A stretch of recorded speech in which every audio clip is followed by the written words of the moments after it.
তরুণদের হাত ধরে আগামীর বাংলাদেশের ভবিষ্যৎ নির্ধারিত হবে বলে মন্তব্য করেছেন জাতীয় নাগরিক পার্টির মুখ্য সমন্বয়ক নাসির উদ্দিন পাটোয়ারি। সে সঙ্গে এনসিপির যুব উইং জাতীয় যুব শক্তি আত্মপ্রকাশ করার ঘোষণা দেন তিনি। বাংলাদেশকে নতুনভাবে পুনর্গঠন করার জন্য আমাদের জাতীয় নাগরিক পার্টির একটি গুরুত্বপূর্ণ অঙ্গ সংগঠন জাতীয় যুব শক্তি আত্মপ্রকাশ করতে যাচ্ছে আজকে থেকে। এবং আমরা মনে করি ছাত্র শক্তি যেভাবে বাংলাদেশের স্বৈরতান্ত্রিক ব্যবস্থাকে হটিয়ে বাংলাদেশকে একটি নতুন পর্যায়ে নিয়ে এসেছে, এখন এই বাংলাদেশকে পুনর্গঠন করার ক্ষেত্রে জাতীয় যুব শক্তি একটি মাইল ফলক হিসাবে কাজ করবে।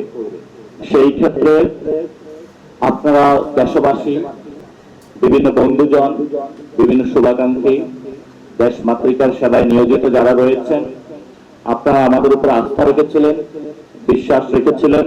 আমরা একটি স্বৈরতান্ত্রিক ব্যবস্থা থেকে বাংলাদেশকে মুক্তি দিয়েছিলাম।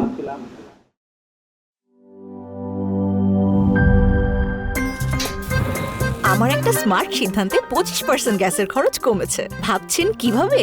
সাধারণ গ্যাস স্টোভ বদলে আমি এনেছি আরএফএল গ্যাস স্টোভ। এর সাইন্টিফিক নজল ও ব্রাস বার্নার ক্যাপ সমানভাবে তাপ ছড়িয়ে রান্না করে দ্রুত, তাই গ্যাসও বাঁচায় 25%, টাকাও বাঁচে 25%। আরএফএল গ্যাস স্টোভ নিরাপদ ও গ্যাস সাশ্রয়ী।